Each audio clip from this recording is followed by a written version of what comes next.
অন্যায় অপরাধ যেখানে, ওমরের প্রতিবাদ সেখানে। ওমরের মতো টুপি আমাদের আছে, দাড়ি আমাদের আছে, পাগড়ি আমাদের আছে, কিন্তু ওমরের মতো ইমানের জজবা আমাদের নাই। যদি থাকতো তাহলে আজকে আমার বোনেরা এই দেশে ধর্ষণের শিকার হতো না। যদি বলেন না কেন প্রিয় ভাইরা, দেশ থেকে পাচার করে নিয়ে যাওয়া হয়েছে। কিন্তু আজ যদি আফসোস লাগে, পার্লামেন্টের মাধ্যমে এ কোরআনের আইন যদি বাস্তবায়ন হয়ে যেত, সূরা আল মায়েদার 38 নম্বর আয়াত অনুযায়ী যদি আমার দেশের জজ কোর্ট, সুপ্রিম কোর্ট, ম্যাজিস্ট্রেসিয়ার, জুডিশিয়ারি সব জায়গায় কোরআনের আইন চলতো, চোর চুরি করে যাওয়ার পরে সুপ্রিম কোর্টের সামনে কোরআনের আইনকে পাশে রেখে উপস্থিত সমবেত জনতার সামনে একটি চোরের হাত যদি কেটে দেওয়া হতো, আর এই ভিডিও চ্যানেলের মাধ্যমে যাদের স্যাটেলাইট চ্যানেলগুলো যদি 5 ঘন্টা পর পর 1 ঘন্টা পর পর এই দৃশ্যটা দেখাতো, একটা চোরের শাস্তি দিতেন। টেকনাফ থেকে তেতুলিয়া, রূপসা থেকে পাথরিয়া, সুন্দরবন থেকে বান্দরবন পর্যন্ত গরিব মুসলমানের 2 টাকা চুরি করে খাওয়ার দুঃসাহস কারো হতো না।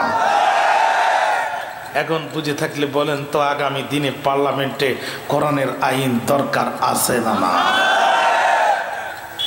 কথা কি বুঝতে পেরেছেন? অজনসিয়াত যত হচ্ছে, ধর্ষণ বাড়ছে না কমছে? জোরে বলেন। 3 যুবক মিলে এক বোরকা পরা মুসলিম 13 বছরের গাজীপুরের এক মাদ্রাসা পড়ুয়া শিক্ষার্থীকে 3 হিন্দু যুবক মিলে 3 দিন ধরে লাগাতার গণধর্ষণ। আফসোস লাগে।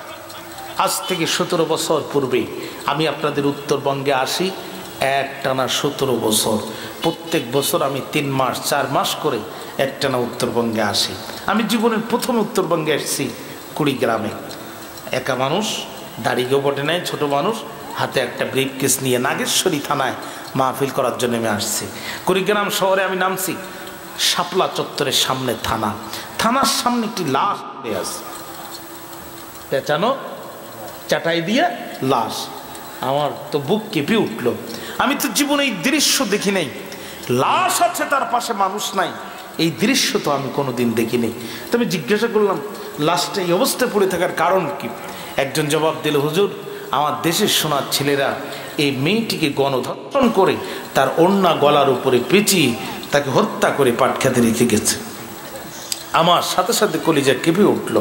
আমি মনে করলাম, আল্লাহ, এই দেশের মুসলমানদেরকে যদি আমরা বুঝাতে পারতাম, আর তোমার কোরআনের সূরা নূরের 2 নম্বর আয়াতে কারিমা যদি এদেশের জজ কোর্ট থেকে শুরু করে আপিল বিভাগ পর্যন্ত থাকতো, যেখানে তুমি বলেছো আয-যানিয়াতু ওয়াজ-যানি ফাজলিদু কুল্লা ওয়াহিদিম মিনহুমা মিয়াতান জালদা, জেনাকারিনী আর জেনাকার যদি ধরা পড়ে, ইসলামী শরিয়াত বলছে বিবাহিত অবস্থায় জেনা করলে তার শাস্তির ধরন হবে এক রকম, আবার অবিবাহিত অবস্থায় জেনা করলে তার শাস্তির ধরন হবে আর এক রকম।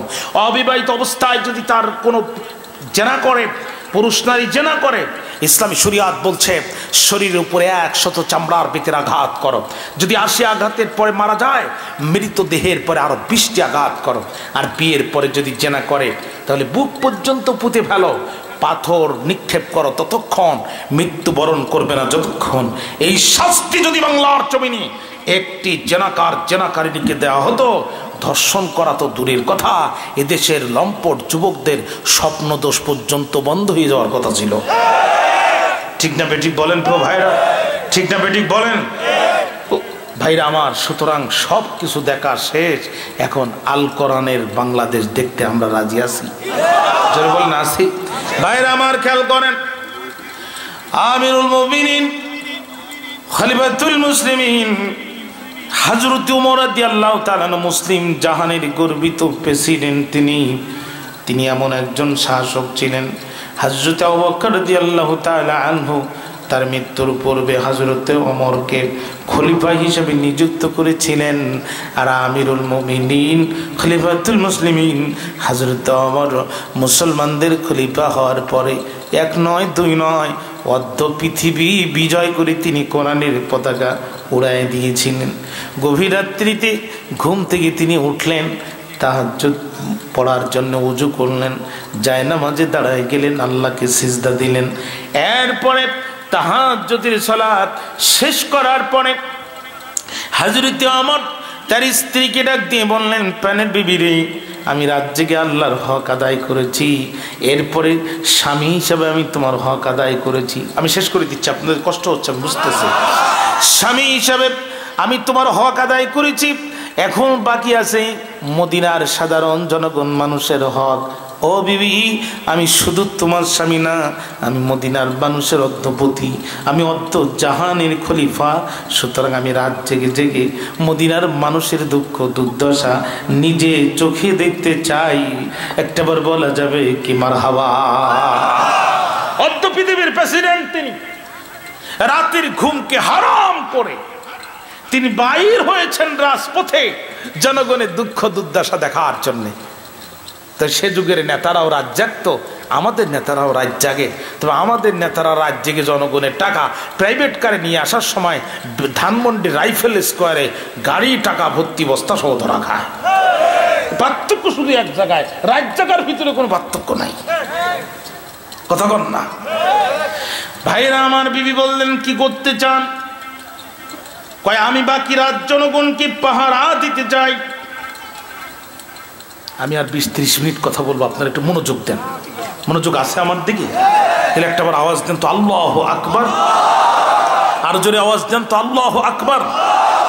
হযরত ওমর ডাক দিয়ে বলে, বিবি রে, তরবারিটা দাও।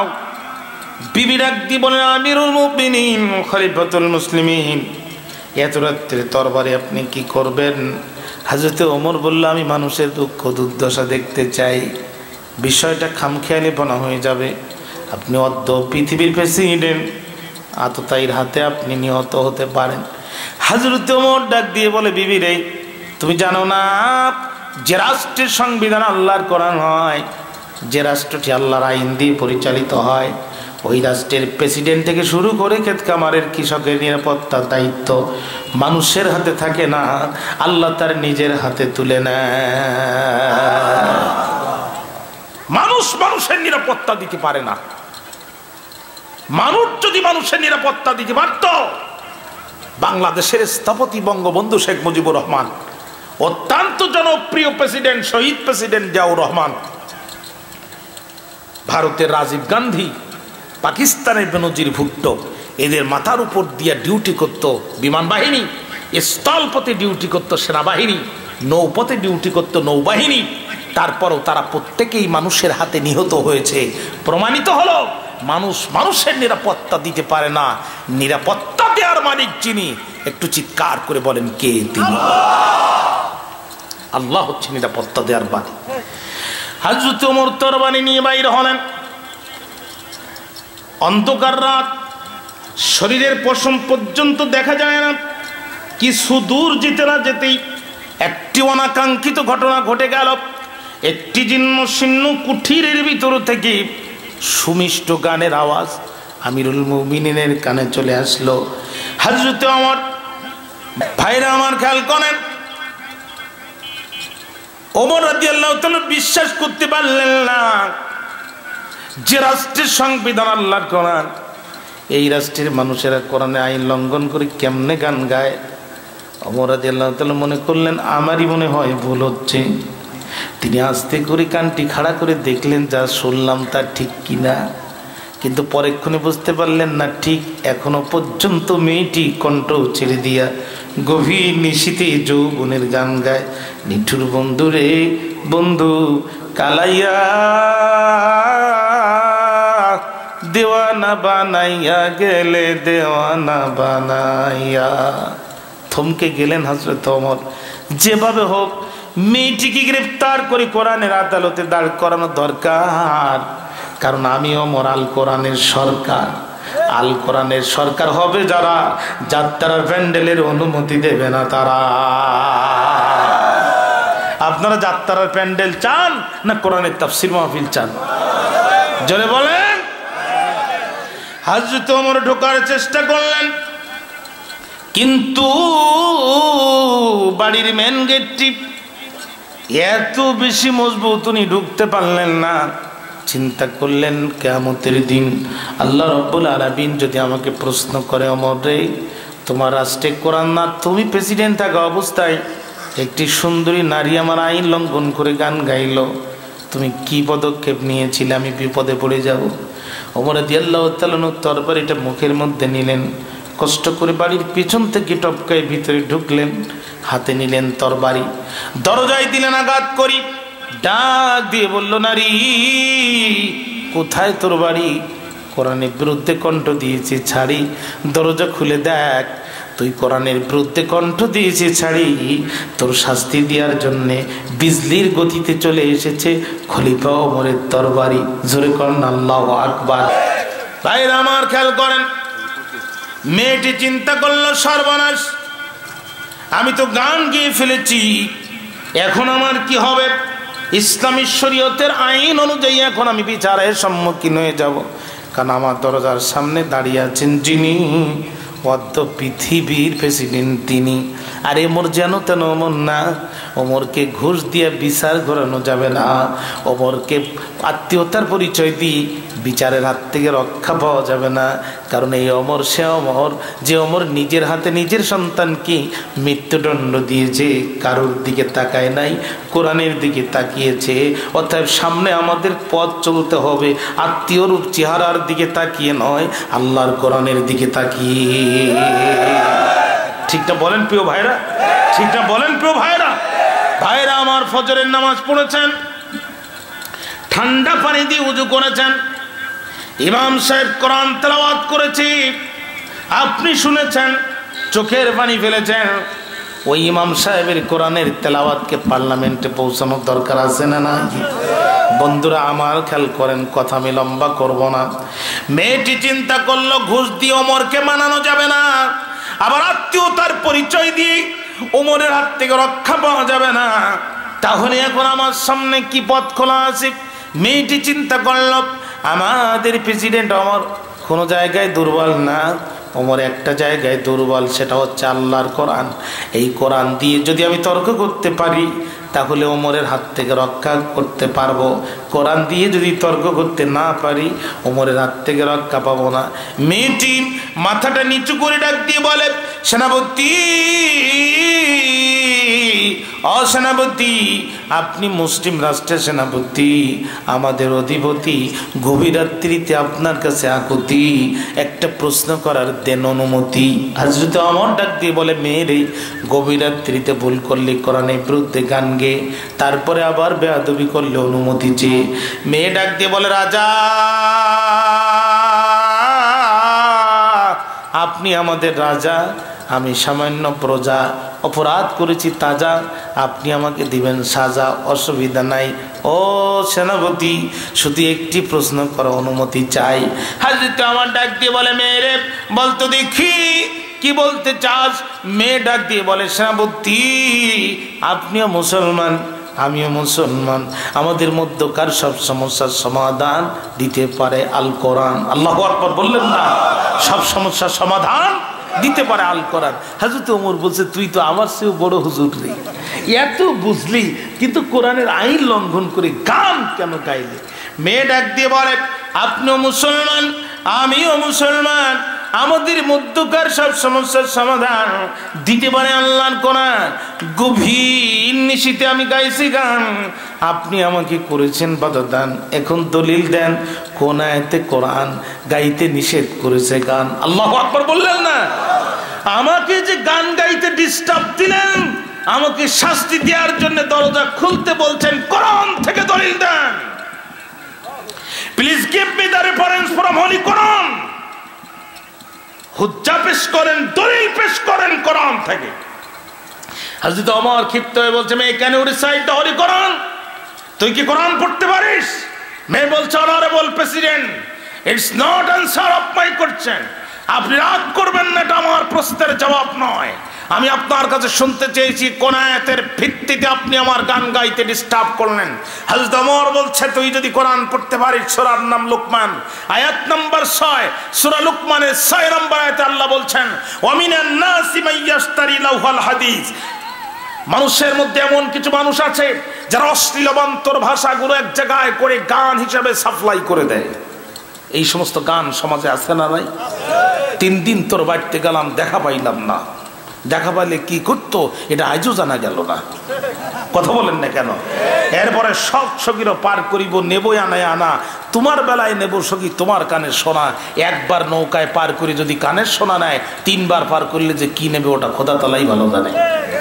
এই অশ্লীল অবান্তর গানগুলো মানুষের মধ্যে ছড়ায় দেয়। উদ্দেশ্য কি? লিউদিল্লান সাবিলিল্লাহ। আল্লাহর রাস্তায় এমন কিছু মানুষ আছে যারা লেখাপড়া খুব বেশি কিছু জানে না, কিন্তু ইসলামের উপরে আঘাত আসলে জীবন দিতে দেরি করে না। এই মানুষগুলোকে ছলে বলে কৌশলে গানের সুরে পাগল করে, ইমান হারা করে, লিউদিল্লান সাবিলিল্লাহ, আল্লাহর রাস্তা থেকে পথভ্রষ্ট করে শয়তানের রাস্তায় পরিচালিত করতে চায়।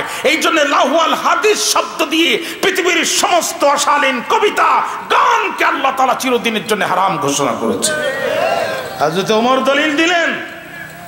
আজকে আমাদের সমাজে গান আছে না নাই?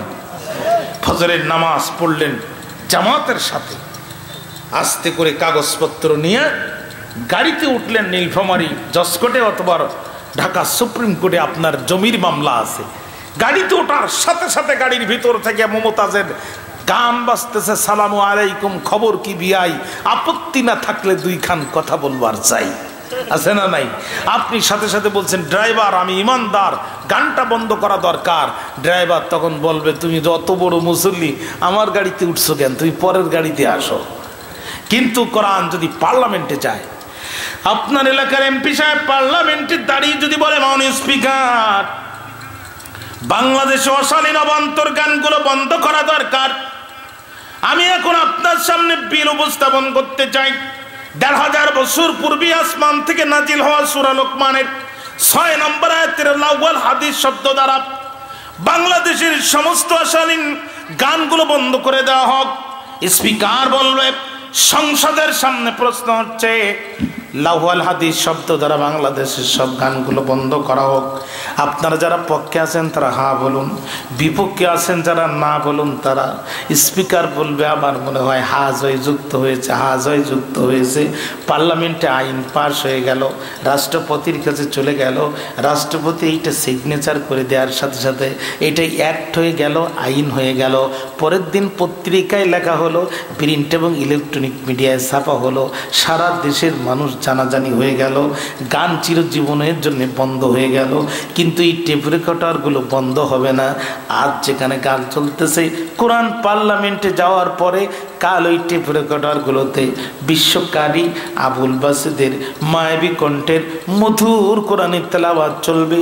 যে আবুল বাসিদের কণ্ঠের তেলাওয়াত শুনে একবার মিশরের জমিনে এক মঞ্চে 10,000 খ্রিস্টান ধর্মের মুখে লাথি মেরে আল্লাহু আকবার বলে কালেমা পড়ে মুসলমান হয়ে গিয়েছিল। ও নীলফামারীর ভাইরা জানতে চাই, এই কোরআন পার্লামেন্টে যাওয়া দরকার আছে না? না আছে না? জোরে বলেন আছে না? আপনাদের কষ্ট হচ্ছে আমি বুঝতেছি। ভাইরা আমার একটুখানি খেয়াল করেন, আমার দিকে তাকান।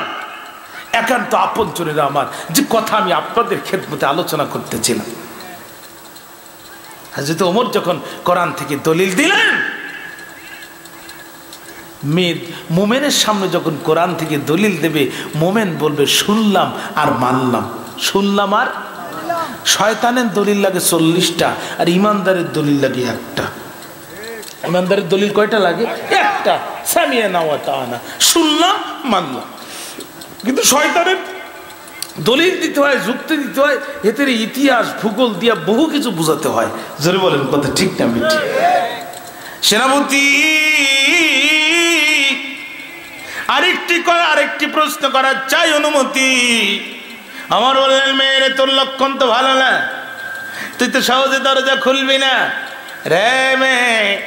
প্রশাসন আমার হাতে আছে, পুলিশ নিয়ে এসে দরজা খুলবো, শাস্তি কিন্তু বেশি হবে, তার আগে দরজা খোল।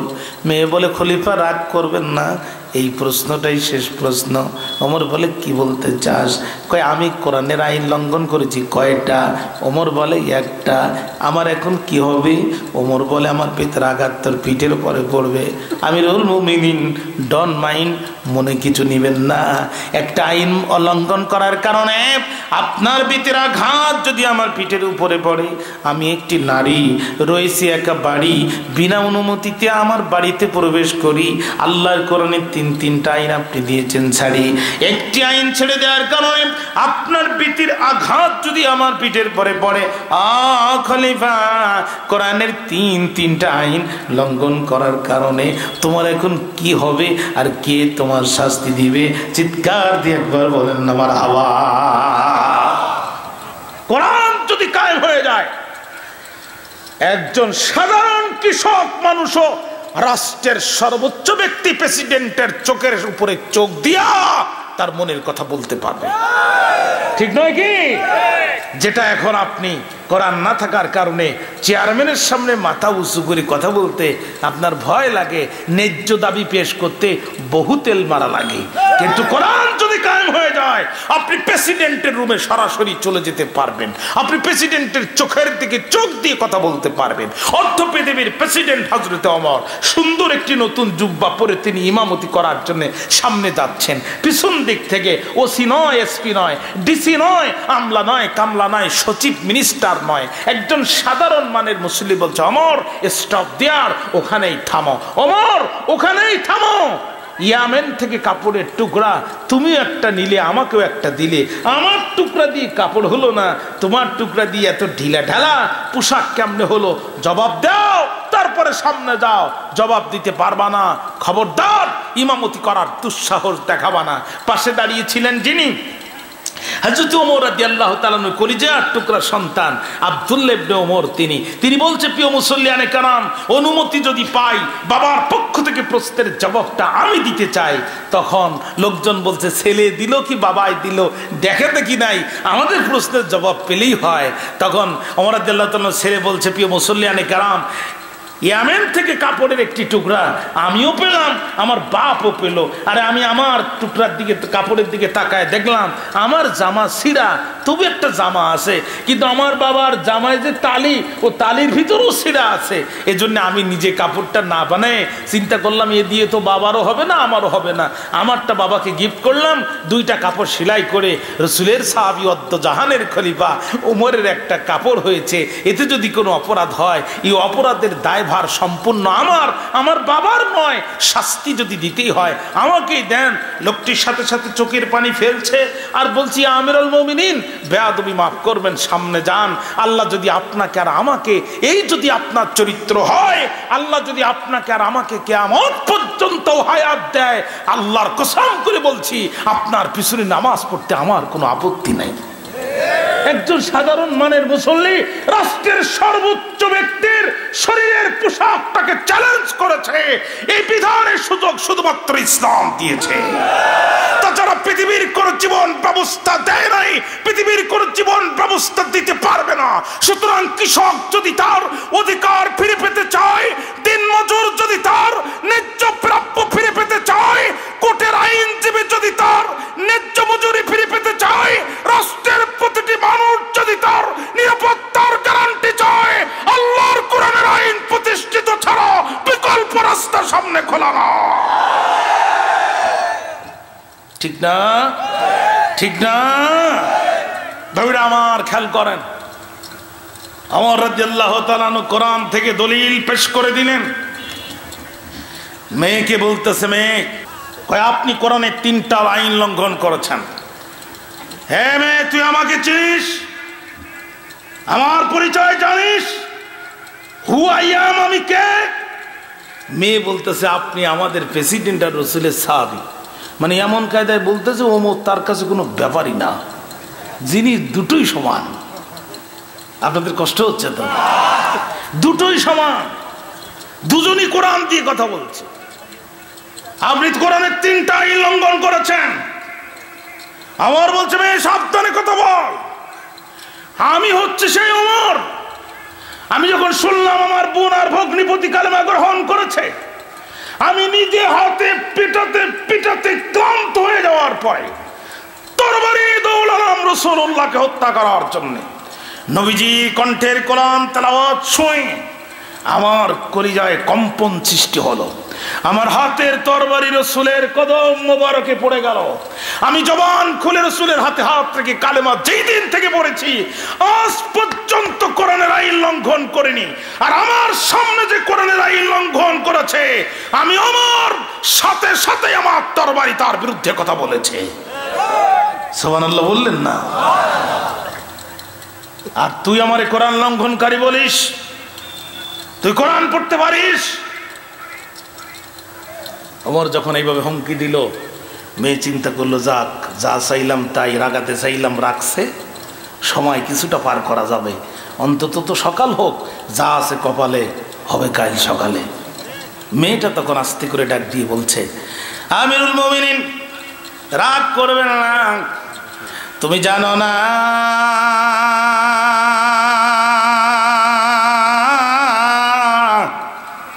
জানো না গো খলিফা,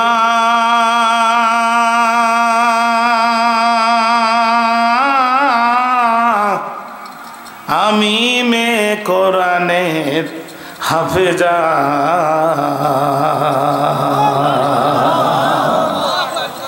বেশি হুঙ্কার দিও না, অত জোরে কথা বলো না। কোরআন শুধু তুমি একা জানো না, কোরআন আমিও জানি। এ কোরআনের 30 পারা আল্লাহ এই ছোট্ট মেয়েটির কলিজার ভিতরে মেমোরি কার্ডের মতো সেভ করে দিয়েছে। যেখান থেকে টিপ দেবা ওখান থেকেই ক্যাসেট বাজবে। জোরে করো না সুবহান। বক্তব্য এই পর্যন্ত থাক। হ্যাঁ ভাইরা, ফজরের নামাজ কাজা হয়ে যাবে, ফজরের নামাজ কাজা হয়ে যাবে। আপনারা এমন সময় তুললেন, ও সময় লাশও কবরে দেয় না। 1:45 বাজে, আর 15 মিনিট করি। হ্যাঁ একটাবার আওয়াজ দিন তো, আল্লাহু আকবার। আরো জোরে কন। এই নীলফামারীর মানুষ আমার বড় প্রাণের মানুষ। আমি আজ 17টি বছর সবচাইতে বেশি আমার মাহফিলের দাওয়াত আসে এই জেলা থেকে। এই জেলার মানুষ আমাকে প্রাণ দিয়ে ভালোবাসে, আমিও আপনাদেরকে প্রাণ দিয়ে ভালোবাসি। ভাইরা, এই ভালোবাসা শুধুমাত্র কোরআনের জন্যে। এই ভালোবাসা তখনই সার্থক হবে যখন আমরা এই কোরআন হাতে নিয়ে একসাথে স্লোগান দিয়ে জান্নাতে সামিল হতে পারবো। রাজি আছি না ইনশাআল্লাহ? সে পথে আমরা রাজি আছি না ইনশাআল্লাহ? ভাই আমার চলেন সামনের দিকে যাই, কথা বাড়াবো না। Come to my point. তুমি জানো না গো খলিফা, আমি মেয়ে কোরআনের হাফেজা। আর রাসূলুল্লাহ সাল্লাল্লাহু আলাইহি ওয়াসাল্লাম মান ক্বরাআল কুরআন ওয়ামিলান বিমা ফীহি উলবিসা ওয়ালিদাহু তাজান ইলা ইয়াউমিল কিয়ামা। তিরমিজির বর্ণনা। রাসূল বলেছেন, যেই ব্যক্তি কোরআন পড়বে আর তদনুযায়ী আমল করবে, কিয়ামতের দিন ওই ব্যক্তির পিতার মাথায় আল্লাহ রাব্বুল আলামিন এমন একটি টুপি পরায় দিবেন। নবী আমার বলেন, দুনিয়ার পূর্ব দিগন্ত থেকে রক্তিম সূর্য উদিত হলে যেমন দুনিয়ার মানুষ ঠিক পায়, ওই যে পৃথিবীর অন্ধকারের আষ্টজাল ভেদ করে পূর্ব দিগন্তে রক্তিম সূর্য উঠে গেছে, কিয়ামতের দিন যেই ব্যক্তির সন্তান কোরআন পড়বে ওই ব্যক্তির পিতার মাথায় আল্লাহ এমন টুপি পরিধান করে দেবেন, এমন রাজ মুকুট পরিধান করে দেবেন, সবাই তাকায় তাকায় দেখবে। রাসূল বলেন, ওই টুপির জ্যোতি দুনিয়ার সূর্যের জ্যোতির চেয়েও বেশি হবে। আল্লাহু আকবার বললেন না? ভাইরা আমার, আল্লাহর নবী বলছেন, খায়রুকুম মান তাআল্লামাল কুরআন ওয়া আল্লামা। তোমাদের ভিতরে সর্বোত্তম তারা নিজেরা কোরআন শিক্ষা গ্রহণ করে অপরকে কোরআন শিখায় যারা। আজকে এই দেশের কোনো কিছুর অভাব নাই, শুধু অভাব হচ্ছে কোরআনের শিক্ষার অভাব। কারণ এই দেশের যত চুরি সাধারণ মানুষ করে না, সব বিসিএস ক্যাডাররাই করে। ঠিক না বাবা? এই যে যত চুরি সব বিসিএস ক্যাডাররা করে, যত চুরি সব বিসিএস ক্যাডাররা করে, রাষ্ট্রের সর্বোচ্চ মেধাবী শিক্ষিত মানুষটা করে। অথচ ১৫০০ বছর পূর্বে হেরা গুহায় নাজিল হলো এই কোরআন। পৃথিবীর ফার্স্ট এই বিশ্ববিদ্যালয়, প্রথমে ইউনিভার্সিটির সিলেবাস ছিল এই কোরআন। ঠিক না? পৃথিবীর প্রথম বিশ্ববিদ্যালয়ের সিলেবাস হচ্ছে কোরআন। আর এই বিশ্ববিদ্যালয়ের শিক্ষক হচ্ছেন আপনার আমার নবী মুহাম্মদ রাসূলুল্লাহ। রাসূল বলছে, আনা বুইস্তু মুআল্লিমান, আমি পৃথিবীতে এসেছি শিক্ষক হিসাবে। জোরে কন্যা সুবহানাল্লাহ। এই শিক্ষক যদি নবী হয়, ছাত্র ছিল কারা? হযরত আবু বকর ছিল এই বিশ্ববিদ্যালয়ের ছাত্র, হযরত ওমর ছিল এই বিশ্ববিদ্যালয়ের ছাত্র। কোরআন তাদেরকে কেমন পরিবর্তন করেছিল। হযরত আবু বকর রানিং প্রেসিডেন্ট, তিনি আমিরুল মুমিনিন, তিনি মুসলিম রাষ্ট্রের রাসূলের ইন্তেকালের পরে তিনি সর্বোচ্চ ব্যক্তিত্ব।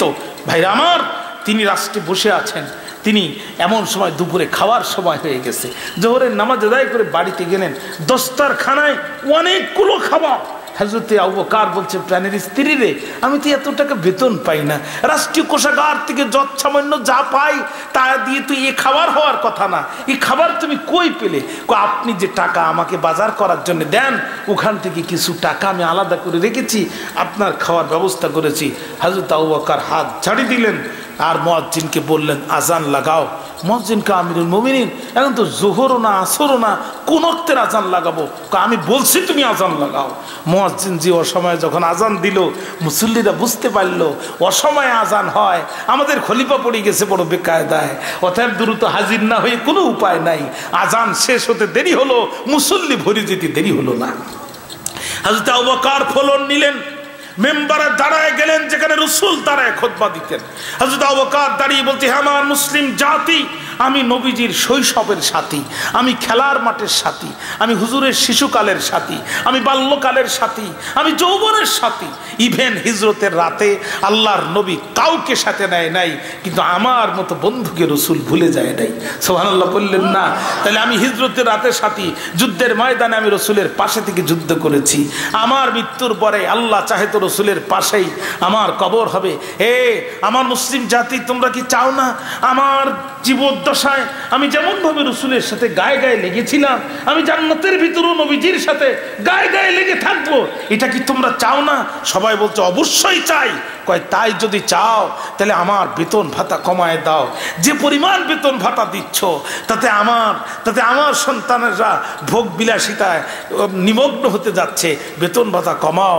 আবু বকর বলছে বেতন ভাতা কমাও, আর আমাদের এরা বলছে শুধু বাড়াও। শুধু কি?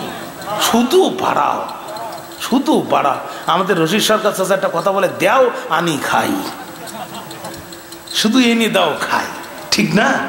হযরত ওমর অর্ধ পৃথিবীর প্রেসিডেন্ট, তিনি সিরা জামা গায়ে দিয়েছে, বাড়িতে আসছে, ছোট সন্তান কাঁদতেছে। আব্বা তুমি কান্দো কেন? কয় বাবা আমার একটা রিকোয়েস্ট আছে। কয় কি? কয় আমি আর কোরআন পড়তে মসজিদে না যাব না।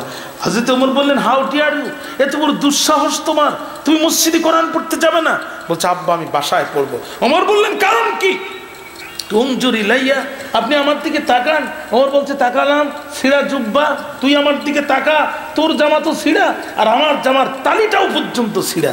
তখন সন্তান বলছে আব্বা সমস্যা সেখানে না, সমস্যা হলো আমার বন্ধুরা খুব দুষ্টু। আমি যখন কোরআন পড়তে যাই আমার বন্ধুরা ওই ছিঁড়া জায়গার ভিতরে আঙ্গুল ঢুকায় আর বলে এই দেশের প্রেসিডেন্ট তোর বাপ, তোর জুব্বার কেন এই ভাব? তোর বাপ এই দেশের প্রেসিডেন্ট, তোর জুব্বার এই ভাব হবে কেন? যখনই বলে তোর বাপ তখন আমার মাথা খারাপ, কারণ আমি তো জানি আমার বাপ কি বাপ, ঠিক না? আরবদের একটা খাসলাত আছে, মুসলমানরা পরিচয় হয় বাবার নামে। মুসলমানরা পরিচয় হয় কার নামে? বাবার নামে। এই জন্য হাদিসে আসে দেখবেন আব্দুল্লাহ ইবনে মাসুদ, মানে আব্দুল্লাহ যিনি, ইবনে মাসুদও তিনি। নাহুর পরিভাষে এটাকে বাদাল মুবদাল বলে, একই মানুষ কিন্তু বাবার নামে পরিচয় হয়। আর বাবা মায়ের নামে যাদের পরিচয় হয় এদের জন্মের ঠিক নাই।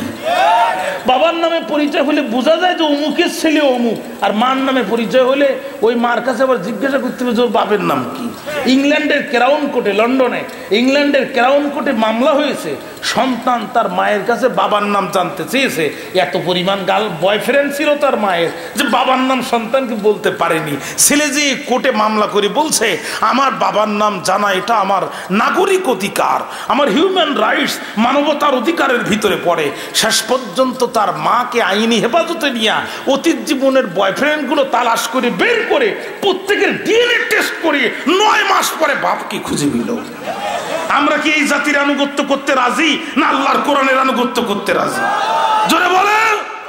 যাদের পিতৃর পরিচয় নেই আগামী দিনে আমরা তাদের আইন মানতে চাই না।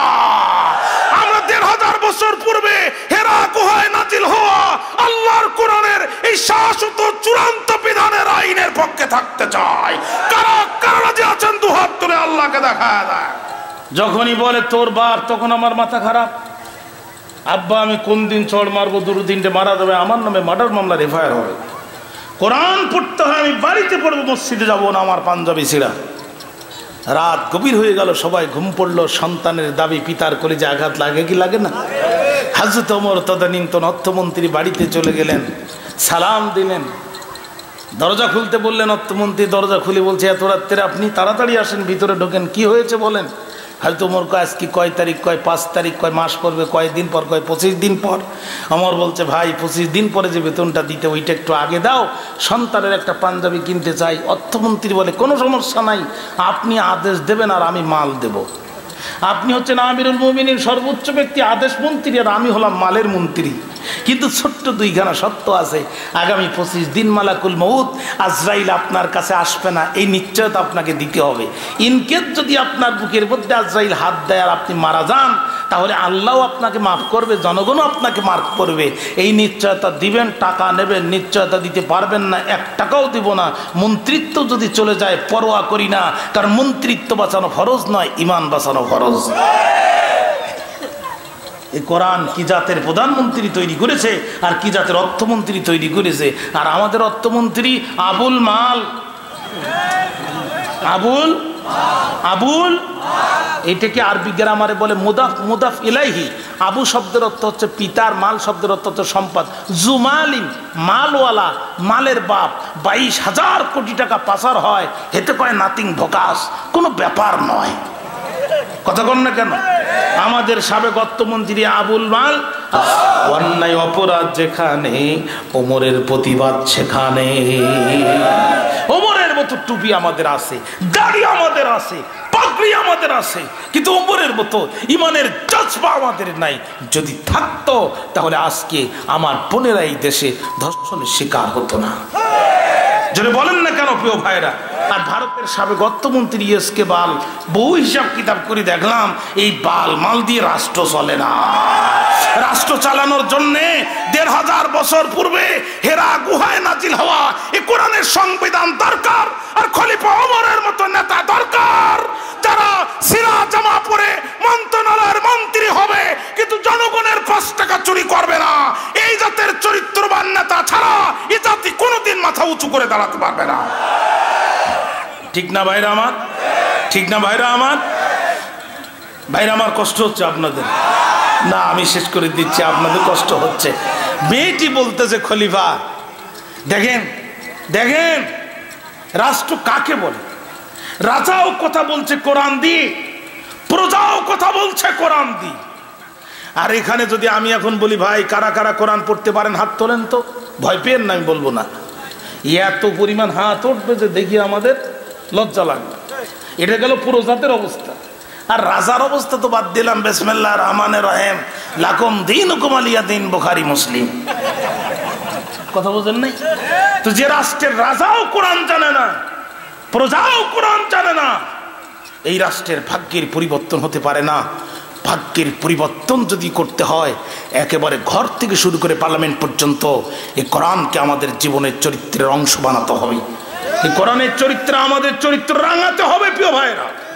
তা না হলে বছরের পর বছর কেটে যাবে, শতাব্দীর পর শতাব্দী কেটে যাবে।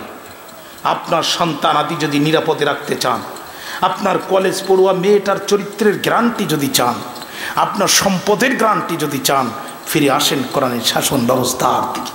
তুমি জানো না গো খলিফা, আমি মেয়ে কোরআনের হাফেজা, কোরআন থেকে আমি তার দলিল দিব। ওমর বলে, দলিল দে। আমিরুল মুমিনিন, প্রথম নাম্বারে আপনার কাছে জিজ্ঞাসা করতে চাই, আপনি আমার বাড়িতে প্রবেশ করেছেন, সামনের দরজা দিয়ে প্রবেশ করেছেন নাকি পিছনের দরজা দিয়ে প্রবেশ করেছেন? ওমর কয়, সামনের দরজায় তালা, এই জন্যে পিছনের দরজা দিয়ে ঢুকেছি। মেয়েটি বলে, আমিরুল মুমিনিন, আপনি কোরআনের রাষ্ট্রের প্রেসিডেন্ট, সূরা হুজরাতের 4 নম্বর আয়াতে কারিমা আপনার কি দেখার সুযোগ হয় নাই? আল্লাহ রাব্বুল আলামিন বলছে, ইন্নাল্লাযীনা ইউনাদুনাকা মিন ওয়ারাইল হুজুরাত, প্রাচীরের গিরিয়ের পিছন দিক থেকে যারা নবী আপনাকে আহ্বান করে এদের অধিকাংশই বোকা নির্বোধ। আমিরুল মুমিনিন প্লিজ ডোন্ট মাইন্ড, মনে কিছু দিবেন না। পিছনের দরজা দিয়ে প্রবেশ করার কারণে কোরআন বলছে ইটস ইউর ফার্স্ট ক্রাইম, এটাই হচ্ছে আপনার প্রথম অপরাধ। যারা একবার কন্যা আল্লাহু আকবার। আমিরুল মুমিনিন 2 নম্বর অপরাধ যদি আপনি তালাশ করতে যান তাহলে আপনাকে সূরা নূরের 27 নম্বর আয়াতে কারিমায় আপনাকে চলে যেতে হবে। আমিরুল মুমিনিন আল্লাহ রাব্বুল আলামিন সেখানে বলছেন ইয়া আইয়ুহাল্লাযীনা আমানু লা তাদখুলু বুয়ুতান গায়রা বুয়ুতিকুম হাত্তা তাস্তানিসু ওয়া তুসাল্লিমু আলা আহলিহা। আল্লাহু আকবার বললেন না? ও ঈমানদাররা, একজনের গৃহ থেকে আরেকজনের গৃহে প্রবেশ করবে না অতক্ষণ, অনুমতি পাবে না যতক্ষণ। মানুষের বাড়িতে প্রবেশের আদব হচ্ছে 2টা। জোরে বলেন কয়টা? 1 নম্বরে অনুমতি নিতে হবে, 2 নম্বরে অনুমতি নিলেই হবে না, সালাম দিতে হবে। মেয়েটি বলছে খলিফা আমার বাড়িতে যখন প্রবেশ করেছিলেন আপনি কি অনুমতি নিয়েছিলেন? ওমর বলে না নেই নাই। কয় এটা আপনার দ্বিতীয় অপরাধ। 3 নম্বর আপনি কি সালাম দিয়েছিলেন? ওমর বলে না দেই নাই। কয় 3 নম্বর অপরাধ। ওমর কয় মেয়েরে উস্তাদের মা শেষ রাত্রে তোর দলিল দেয়া কি শেষ? বলে হ্যাঁ শেষ। কয় এবার আমার কাছ থেকে দলিল নে। সূরার নাম সূরাতুল হজ, আয়াত নম্বর 41। আল্লাহ রাব্বুল আলামিন বলেন আল্লাযীনা ইম্মাক্কান্নাহুম ফিল আরদি আকামুস সালাহ। মুসলিম রাষ্ট্রের জাতীয় সরকার, নির্বাচিত সরকার যারা হবে আল্লাহ তাদেরকে দায়িত্ব দিয়েছেন 4টা। একটু জোরে বলেন কয়টা? জোর হলো না, কয়টা? 1 নাম্বার হচ্ছে আকামুস সালাহ, রাষ্ট্রীয়ভাবে তার নামাজের বিল কায়েম করতে হবে। এ পর্যন্ত 55 বছর বাংলাদেশে কত দল কত সরকার আসলো গেল, কেউ নামাজের বিল বাস্তবায়ন করলো না। তাহলে ক্ষমতা পাওয়ার পরে নামাজের বিল মুসলিম রাষ্ট্রে বাস্তবায়ন করবে না যারা মুসলমান দাবি করার অধিকার রাখে না তারা। ভাইরা আমার, আমি কিয়ামত পর্যন্ত হায়াত পেরে ওয়াজ করলেও এই জাতি 100% নামাজি হবে না। বন্ধুরে আমার, আরও 10, 12, 15 বছর আগে পাবনা শহরের বাংলা বাজার বক্তৃতা করলাম, শীতের রাত। লোকটি আমাকে খুব দূর থেকে হুন্ডাতে রিসিভ করেছে, একসাথে ঘুমালাম। বক্তৃতা ফজরের সময় আমি তাকে ডাকলাম, ভাই ওঠেন একটু পানি গরম করেন, 2 ভাই মিলে নামাজ পড়ি। কয় হুজুর আপনি পড়েন। আমি একটু মহব্বতে ডাকলাম, মিয়া ওঠেন। কয় আপনি পড়েন। এমন ভাব নিয়ে আমাকে বলছে আপনি পড়েন। আমি আর একবার ডাকলে মনে আমার শহীদ করে ফেলবে। ভাইরা আমার বক্তৃতায় কাজ হবে না। কিন্তু নীলফামারীর এই পার্লামেন্টের এমপি যদি আগামী দিনে পার্লামেন্টে যে বলে মাননীয় স্পিকার আমাদের এই সমাজে এখন নামাজের আইন দরকার, সূরা হজ্জের 41 নম্বর আয়াতে মুসলিম সরকার প্রধানের মৌলিক 4টা দায়িত্বের 1 নম্বর দায়িত্ব রাষ্ট্রীয়ভাবে নামাজ কায়েম করার। স্পিকার বলবে সংসদের সামনে প্রশ্ন হচ্ছে রাষ্ট্রীয়ভাবে নামাজের বিল উপস্থাপন করা হোক। নামাজের পক্ষে যারা আছেন তারা হা বলুন, বিপক্ষে যারা আছেন তারা না বলুন। আমার মনে হয় হা জয় যুক্ত হয়েছে। পার্লামেন্টে আইন পাশ হয়ে গেল, প্রেসিডেন্ট সই করে দিল, আইন হয়ে গেল। পত্রিকায়, প্রিন্ট, ইলেকট্রনিক মিডিয়ায় লেখালেখি হয়ে গেল। সারা বছরও মসজিদে যায় না যারা, মুয়াজ্জিনের আগে হাজির হবে তারা। কথা কেন বলেন না? মুসলিম রাষ্ট্রের রাষ্ট্রপ্রধানের 4টা দায়িত্ব। 1 নম্বর দায়িত্ব হচ্ছে আকামুস সালাহ, রাষ্ট্রীয়ভাবে নামাজের বিল উপস্থাপন করা। 2 নম্বর হচ্ছে ওয়াতাউজ যাকাত, যাকাত ভিত্তিক অর্থনীতি বাস্তবায়ন করা। 3 নম্বর সৎ কাজের আদেশ দেয়া। 4 নম্বর অসৎ কাজে শক্ত হাতে প্রশাসন ব্যবহার করে বাধা প্রদান করা। ঠিক না? আজকে সমাজে যে অসৎ কাজগুলো হচ্ছে, যদি এই জাতের সরকার আসে তাহলে আপনাকে আমাকে ব্যক্তিগত উদ্যোগে বাধা দেয়া লাগবে না, সরকার প্রশাসন পাঠিয়ে সমস্ত অপকর্মের কবর রচনা করবে। অতএব আমাদের মূল জায়গায় হাত দিতে হবে। বুদ্ধিমান কৃষক তারা জমিতে পানি দেওয়ার আগে আইলটা ঠিক করে, যারা আগে জমির চারিদিকে ঘুরে আইল ঠিক আছে কিনা, কোন জায়গায় ফাটা ছেড়া আছে কিনা, পানি চলে যায় কিনা, এটা পরীক্ষা করে। কারণ কৃষক জানে আমি আইল ঠিক না করে কার মেশিন দিয়ে পানি তুললেও ফসলও ফলবে না, জমিতে পানিও থাকবে না। অতএব এখন আমাদের আর কোনো ওয়াজ নাই, একটাই ওয়াজ, আল্লাহর জমিনে আল্লাহর দ্বীন কায়েম ছাড়া বিকল্প রাস্তা নাই। জমিন আল্লাহর, আমরা আল্লাহর, আইন চাই আল্লাহর। কারা কারা রাজি আছেন দুহাত তুলে দেখান। আল্লাহ পাক আমাদেরকে কবুল করুক। জোরে কান আল্লাহুম্মা।